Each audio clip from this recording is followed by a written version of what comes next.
Hi friends, welcome to our channel సమీ దివి. అంతా ఎలా ఉన్నారు ఫ్రెండ్స్? బాగున్నారా? సమ్మర్ హాలిడేస్ కదా, పిల్లలందరితో సమ్మర్ బాగా ఎంజాయ్ చేస్తున్నారా ఫ్రెండ్స్? ఓకే, మన పిల్లల కోసం సమ్మర్లో ఒక మంచి రెసిపీ చేద్దాం ఫ్రెండ్స్.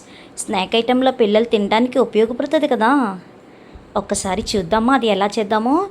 ఈరోజు చేయబోయే రెసిపీ కరకరలాడే జంతికలు.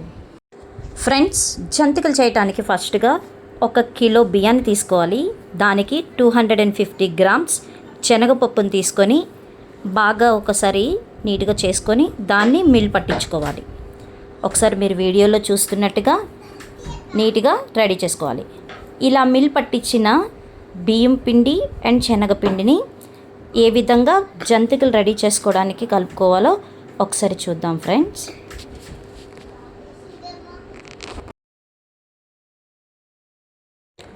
ఫస్ట్గా 2 స్పూన్స్ కారం వేసుకోవాలి ఫ్రెండ్స్. సరిపడే అంత కారం, అంటే కొంచెం కారం తినేవాళ్ళు కొంచెం ఎక్కువగా, లేదంటే సరిపడేట ఒక వేసుకున్న తర్వాత ఒకసారి కారం మొత్తంగా కలుపుకోవాలి.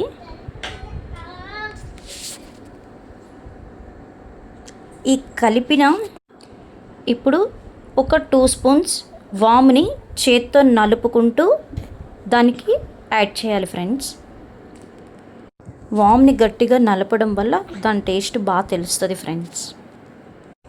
వామ్ వేసుకొని కలుపుకోవాలి.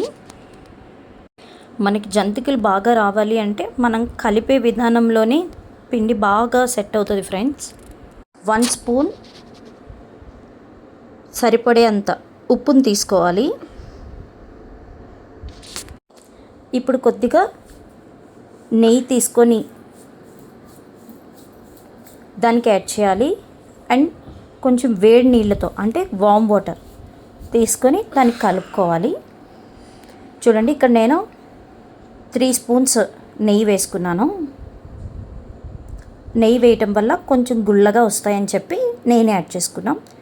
కావాలి అంటే ఆ ప్లేస్లో మీరు ఆయిల్ కూడా యాడ్ చేసుకోవచ్చు ఫ్రెండ్స్. ఆయిల్ అయితే దాన్ని కొంచెం వేడి చేసి దానికి యాడ్ చేయాలి.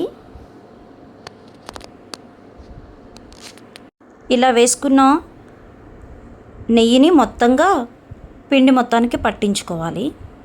చూడండి, మనం కలుపుతునేటప్పుడే గట్టిగా నొక్కుకుంటూ కలుపుకోవాలి. అప్పుడు పిండి ఒక పక్క నుంచి కలుపుతూ ఉంటే మొత్తం జంతికల పిండి అంతా ఒక్కసారిగా రెడీ అవుతుంది. చూడండి ఫ్రెండ్స్, ఇలా గట్టిగా దగ్గరగా పెట్టుకొని గట్టిగా నొక్కుకోవాలి. పిండి మొత్తం గట్టిగా తయారయ్యేట్టుగా చేసుకొని జంతికలు వచ్చే విధంగా రెడీ చేసుకోవాలి ఫ్రెండ్స్. చూడండి, మనం చేత్తో ఇలా అంటుంటే ఇది తెలియాలి మనకి, అంటే మన జంతికల గొట్టంలో దిగుతుందా లేదా అనే విధంగా తయారు చేసుకోవాలి. ఈలోపు ఒక మూకెడ్లో ఆయిల్ వేసుకొని, సరిపడే అంత ఆయిల్ వేసుకొని ఆయిల్ బాగా మరగనివ్వాలి ఫ్రెండ్స్. మనం చేసిన పిండిని ఒకసారి కలుపుకొని మురుకులు గొట్టంలోకి తీసుకోవాలి ఫ్రెండ్. చూడండి, ఇలా సకంగా దానిపైన పిండి పైన ఒక క్లాత్ వేసుకొని ఉంచుకోవాలి. అది మెత్తగా ఉండేటట్టు చూసుకోవాలి. ఇలా మురుకులు గొట్టంలో వేసుకొని జంతికలు అంటే చిన్నవి చేయాలి అంటే కొంచెం టైం పడుతుంది కాబట్టి ఇంకా నేను డైరెక్ట్గానే బాండీలో వేసేసాను ఫ్రెండ్స్, ఆయిల్లో. చూసారా ఫ్రెండ్స్, ఇలా ఏగే వరకు దాన్ని రెడీ చేసుకోవాలి. ఇలా మొత్తంగా అన్నీ కూడా వేసుకోవాలి. అప్పుడు పిల్లలకి ఎంతో ఇష్టమయ్యే స్నాక్ ఐటెం రెడీ అయిపోతుంది ఫ్రెండ్స్. ఈ వీడియో